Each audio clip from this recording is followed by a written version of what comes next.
Welcome, my friends. Disney begins second, larger round of layoffs, bringing the total to 4,000 jobs cut. Disney is beginning its second round of layoffs Monday. Following this round, 4,000 people will have been laid off from the company. A third round is expected to start before the beginning of the summer, Disney officials said. Disney plans to reduce its workforce by 7,000 jobs as part of a larger reorganization that will see the company cut $5.5 billion in costs. Layoffs at big tech companies have been ongoing since the spring. But now, layoffs appear to be accelerating. This includes established big names, Web3 unicorns, and everything in between. And even media companies. You probably recall that Disney abruptly fired CEO Bob Chapek and rehired Bob Iger as CEO.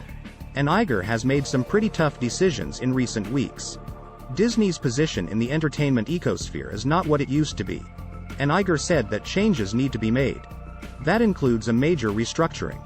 And, of course, layoffs. Iger said that the layoffs and restructuring would enable $5.5 billion in costs cuts for Disney.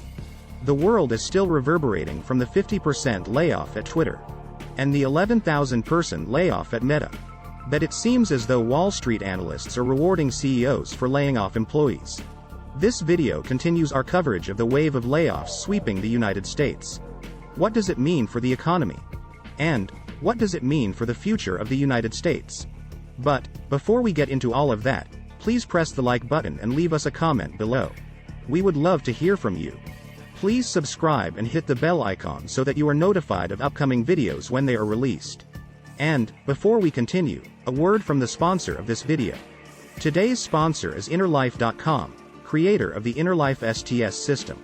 InnerLife STS is a cloud mobile platform for mental health care and its integration with primary medical care.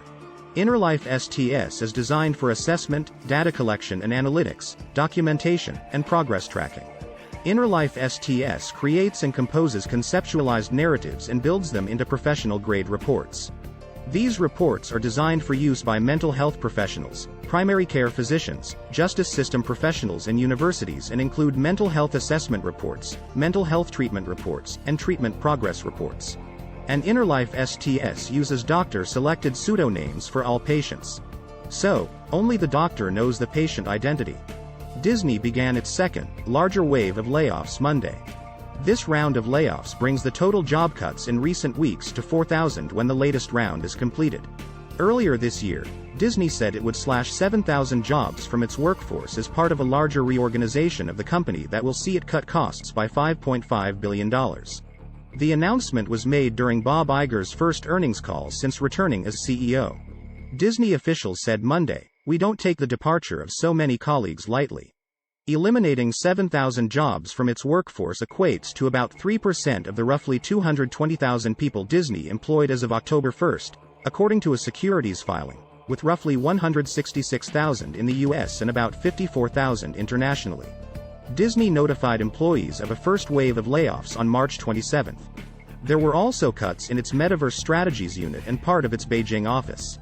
The senior leadership teams have been working diligently to define our future organization, and our biggest priority has been getting this right, rather than getting it done fast, said co-chairman of Disney Entertainment, Alan Bergman and Dana Walden. The second round of cuts, which will be completed Thursday, will affect various divisions across the company, including Disney Entertainment and ESPN, as well as Disney Parks, Experiences and Products. The jobs affected will span across the country from Burbank, California, to New York and Connecticut. ESPN is first eliminating off-camera employees in the 3 rounds of cuts and will do a separate talent evaluation over the summer. This will conclude in additional cuts and non-renewals of contracts. ESPN is eliminating less than 100 jobs in this round, the person said. As we advance as a core segment of Disney, with operational control and financial responsibility, we must further identify ways to be efficient and nimble, ESPN CEO Jimmy Pitaro wrote in a note to employees. We will act with compassion, respect for our colleagues, and professionalism as we face these hard circumstances, Pitaro said. Disney said it expects to start its third wave of layoffs before the beginning of the summer in order to reach the 7,000 target. Disney has previously said it doesn't expect layoffs to affect its hourly workers at its parks and resorts. Iger said, this year Disney's cost reductions would include cutting $3 billion in content expenses, excluding sports, and the remaining $2.5 billion from non-content cuts. At that point, Disney executives said about $1 billion in cost-cutting had already been underway since last quarter. The cost-cutting measures at Disney come as media companies have been pulling back on content spending, and spending in general, as they look to make their streaming businesses profitable. The reorganization was also put into place when Disney was still in the midst of a proxy fight with Nelson Peltz and his firm Trian Management. Soon after the announcement, Peltz called off his proxy war. Here's the full memo sent to Disney employees Monday. As you all know, a few weeks ago the company began notifying employees whose roles are impacted as part of our overall business realignment and cost savings efforts.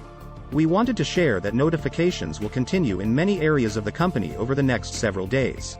In addition, restructuring in various businesses will continue for the next couple of months, and we do anticipate there will be further impacts before the summer, as previously shared. Each team is in a different place in this process, and your leaders will be sharing more context for your group soon. These are hard decisions and not ones we take lightly, but every decision has been made with considerable thought, and we are doing everything we can to make sure this process is conducted with respect and compassion. The senior leadership teams have been working diligently to define our future organization, and our biggest priority has been getting this right, rather than getting it done fast. We recognize that it has been a period of uncertainty and thank you all for your understanding and patience. This is a time of transition for Disney, and these changes affect everyone, whether or not your role is impacted. We are committed to supporting you through this period and encourage you to reach out to your leader or HR partner with any questions or for guidance, as needed. While we are confident that these efforts will better position us for the future, we realize this all takes a toll. We want to acknowledge the impact of this moment and simply reiterate our appreciation for all of you and the passion and dedication you've brought to the work we do every day. And for those who will be leaving the company, please know that your contributions are valued and appreciated. You have all played a meaningful role in making Disney what it is today. Disney said that it is planning to reorganize into 3 segments. The media and entertainment giant said it would now be made up of 3 divisions. Disney Entertainment, which includes streaming and media operations. ESPN division that includes the TV network and streaming service. And the Parks, Experiences and Products unit. Disney abruptly fired CEO Bob Chapek and rehired former CEO Bob Iger as chief executive. The Disney board did not seriously consider any other candidates. Disney announced the changes minutes after it posted its most recent quarterly earnings. On Wednesday during its quarterly earnings call with investors, Disney also announced it would be cutting $5.5 billion costs, which will be made up of $3 billion from content, and the remaining $2.5 billion from non-content cuts. Disney already eliminated 7,000 jobs from its workforce. Like many companies, Disney reported disappointing earnings. I think that Wall Street analysts are getting tired of hearing that. Shares of Disney fell sharply after the disappointing Q3 earnings call. In fact, the share price reached a new 52-week low, before rebounding a little bit later in the week.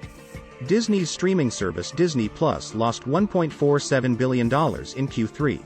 But we should note that Disney Plus has accumulated 100 million subscribers in just 3 years since its inception. By way of comparison, Netflix took 20 years to build a subscriber base of 220 million. That the streaming business is overcrowded and fragmented.